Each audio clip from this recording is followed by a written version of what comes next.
The head slap. Few moves in football history were as terrifying as the head slap. Defensive linemen in the 1960s and 70s used it to send a message before the play even began, and no one did it better than Deacon Jones. He'd smack an offensive lineman on the side of the helmet with full force, knocking him off balance and clouding his vision. Players said it was like getting hit with a frying pan. Deacon himself explained it bluntly. If you can rattle a man's mind before he sets, you already won. Younger defenders copied him, and it became one of the most common tricks in the trenches. For a while, the NFL let it slide because violence was part of the league's marketing. But when concussion studies grew harder to ignore, the head slap was suddenly impossible to justify. In 1977, it was banned forever. Old linemen still say you never forgot the first time Deacon slapped you because it felt like your whole brain shook. And the NFL learned the hard way that even spectacle has limits. Stick 'em. If there's one banned item fans still talk about today, it's stick 'em. Imagine trying to intercept a pass only to realize the receiver's hands were basically glue traps. That was the nightmare defenders faced against guys like Fred Biletnikoff, who coated his arms until they shine like syrup. But the real legend of stick 'em was Lester Hayes, a cornerback who went beyond hands. He smeared it on his arms, socks, even towels. He'd line up looking like he had wrestled a jar of honey, and it worked. In 1980, Hayes had 13 interceptions, a number that still stands out decades later. Opposing coaches complained, photos circulated, the NFL couldn't keep pretending nothing was happening. So in 1981, they outlawed stick 'em and anything like it. But here's the twist. Modern gloves are so sticky, they might actually outperform old school stick 'em. It's just called equipment technology now. Different name, same unfair advantage, but only if the league says it's allowed.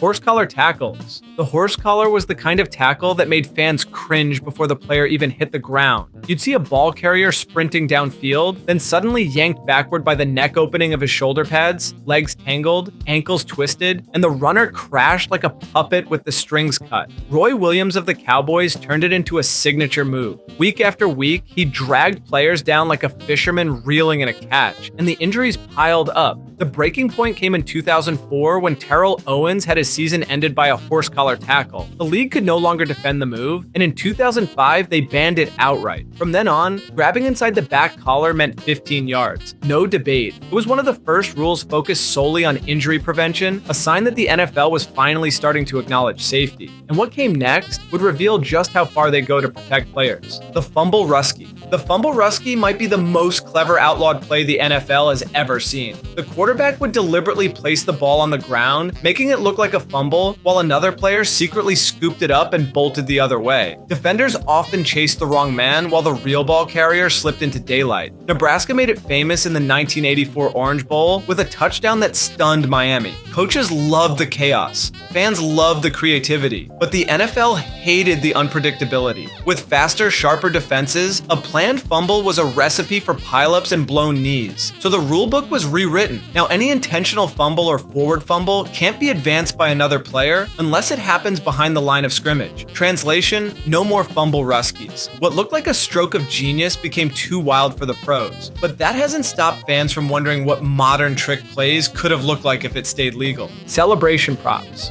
In the early 2000s, end zone celebrations were as big as the touchdowns themselves. But one night in 2003, Joe Horn of the Saints crossed a line the NFL couldn't ignore. After scoring, he jogged to the goalpost, pulled out a hidden flip phone, and pretended to make a call as the crowd erupted. The league fined him $30,000, but the message was bigger. No more props. Terrell Owens had already pushed the limits by signing a ball with a Sharpie, dancing on the Cowboys star, and even using a cheerleader's pom-poms. Every week felt like a new stunt, and the NFL panicked about losing control of its image. That's when the crackdown came. Props were banned, and the no fun league era was born. Only basic spikes were allowed, and players who crossed the line got hit with fines. They've loosened rules since then, but props remain forbidden. And yet, every fan secretly wonders who'll be bold enough to test it again. The wedge block. Kickoff returns used to feel like demolition derbies. The return team would form a wedge. 3 or 4 massive linemen locked shoulder to shoulder, charging full speed upfield to bulldoze space for the returner. The coverage team's job was simple: smash into the human wall and hope for survival. The collisions were horrifying. Helmets flew, necks snapped back, and concussions piled up. By the late 2000s, the NFL could no longer deny that kickoffs were producing the most dangerous hits in the sport. In 2009, the wedge was banned. Only 2 players could link up, and even that was tightly regulated. The decision wasn't just about safety, it was the first hint of a bigger plan. Over the next decade, the NFL would quietly chip away at kickoffs, changing formations, moving the line, and reducing opportunities. Some believe they're trying to erase the kickoff entirely. The wedge block was just the first domino, and the ripple effects are still unfolding. The one-bar face mask. Few images scream old school football more than the one-bar face mask. It was a single curved bar that left the entire face exposed, looking more like a Halloween costume than protection. For decades, punters, kickers, and even quarterbacks wore it because it offered clear vision. Players like Gary Anderson and Joe Theismann swore by it, but the mask was practically useless in collisions. You could punch through it with a fist. And after Lawrence Taylor's infamous hit that snapped Theismann's leg in half on national television, the NFL realized the era of flimsy helmets had to end. By 2004, new players were no longer allowed to use it, though veterans were grandfathered in. That led to Scott Player, a punter, being the last man in the league to rock the one bar right up until 2009. He looked like a time traveler. When he retired, so did the mask. Today, it's a relic, a symbol of a league that once put style above safety, but that's not all, because the NFL's obsession with image would spark even stranger battles. Custom cleats, kind of. The NFL has always controlled not just how players perform, but how they look while doing it, and nothing showed that more than the cleat wars. Players like Chad Johnson tried rocking bright gold or cartoon-themed cleats, only to get slapped with fines. Marshawn Lynch wore all gold shoes, was told not to, then wore them again anyway, until a ref threatened to keep him from playing unless he changed.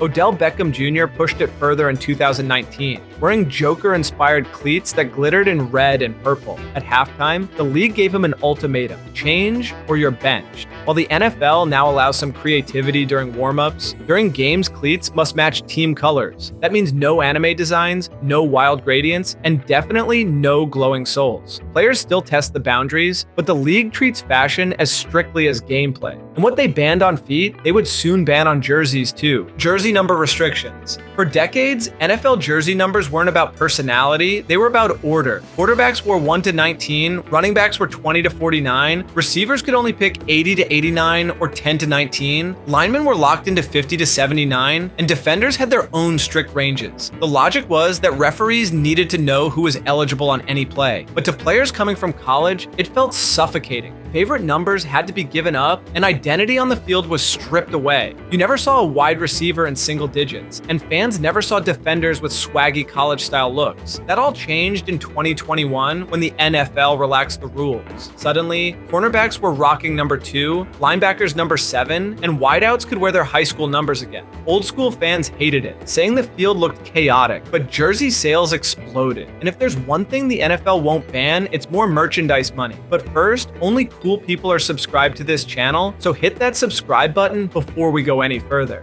Tinted visors. Few accessories look as intimidating as a dark visor. College and high school players often wear them, making their eyes vanish behind black glass. But in the NFL, that look is almost never seen.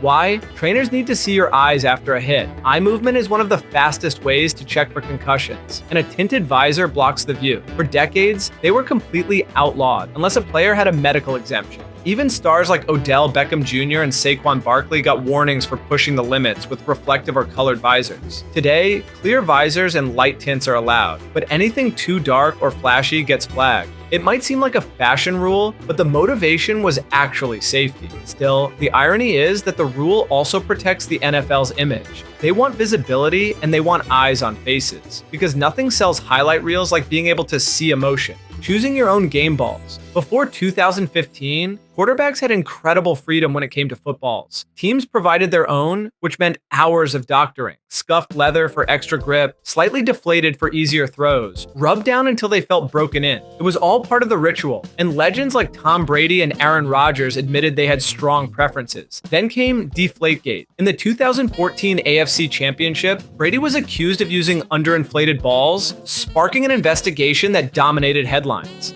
The punishment was harsh. Suspensions, fines, draft picks lost, and the NFL decided to clamp down. Now, game balls are checked, logged, and distributed by league officials. Quarterbacks still try to find ways to get that perfect feel, but the days of manipulating air pressure or scuffing the leather are over. What once was a quiet tradition turned into one of the NFL's biggest scandals, and it changed the way the league handles equipment forever. The no taunting rule. Trash talk has always been part of football, but in recent years, the NFL decided to draw the line tighter than ever. In 2021, referees started throwing flags for almost anything that looked like taunting. Flexing over a fallen opponent, penalty. Waving goodbye after a big play, penalty. Even spinning the ball too close to a defender sometimes brought 15 yards. Players were stunned, and fans mocked it as over-policing emotion. Commentators blasted the league, saying the crackdown sucked the fun out of the game. The NFL defended itself, claiming it was about sportsmanship and avoiding fights. But everyone could see the real issue: image control. The league makes money off hype clips of these exact celebrations, yet punishes the players in real time. The contradiction made the rule one of the most hated in recent memory. And if you think taunting is strict, wait until you hear what the league bans for fashion. Reflective cleats. Imagine breaking ankles on a highlight play while wearing chrome-plated shoes. For Odell Beckham Jr., it wasn't imagination, he did it. But at halftime, officials told him to change, or he wouldn't be allowed back on the field. The NFL calls them a distraction,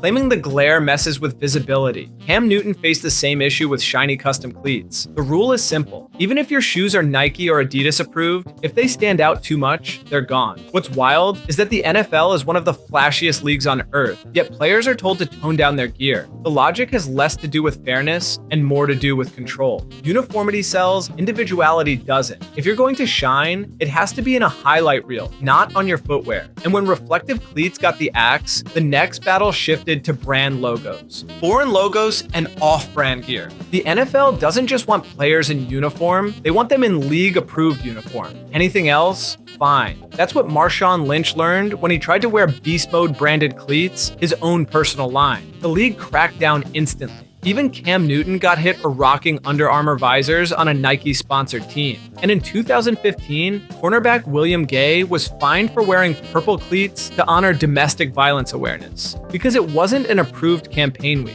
Fans were furious, but the message was clear. If it's not league-sponsored, it's not allowed. For the NFL, it's all about brand control. Every inch of the field is advertising space, and outside logos are competition. Players keep testing the limits, but the league always reminds them who's really in charge. And while logos might seem strict, what came next showed the NFL's obsession with even the tiniest details: headbands, fonts, and logo bands. No accessory has sparked more battles than headbands. In the 1980s, Jim McMahon made them famous with slogans, brand logos, and even digs at Commissioner Pete Rozelle. The league fined him constantly until they finally banned all writing or logos outright. Then came fonts. In 2007, Chad Johnson tried sneaking Ocho Cinco onto his jersey before he legally changed his name. The NFL called it a uniform violation. Soon after, bans extended to undershirts with writing, bandanas, hand warmers, towels, even non-approved wristbands. Basically, if it wasn't officially issued, it was illegal. Players could throw 50-yard touchdowns, but heaven forbid they wore a Nike headband without league approval. It became one of the strangest forms of control, where creativity was punished at every turn. And if that wasn't nitpicky enough, the NFL even decided to regulate something you'd never expect: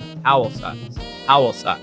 Yes, even towels had rules. Players once used oversized towels to wipe their hands, wave to crowds, or even soak with water to throw defenders off. Some tucked them in like flags, daring opponents to grab. Others used flashy colors for dramatic effect. The NFL, never one to miss a detail, stepped in. Towels now had to be a precise size, issued by the league, and worn only in the front belt loop. Anything too long, too wide, or positioned elsewhere, penalty. The change might sound ridiculous, but the reasoning was part image control and part competitive balance. The league didn't want extra props, even accidental ones affecting the game. It was the final example of how no detail was too small for regulation. If it could be standardized, the NFL would standardize it. If you liked this video, consider watching this next one, which YouTube thinks you are going to really love.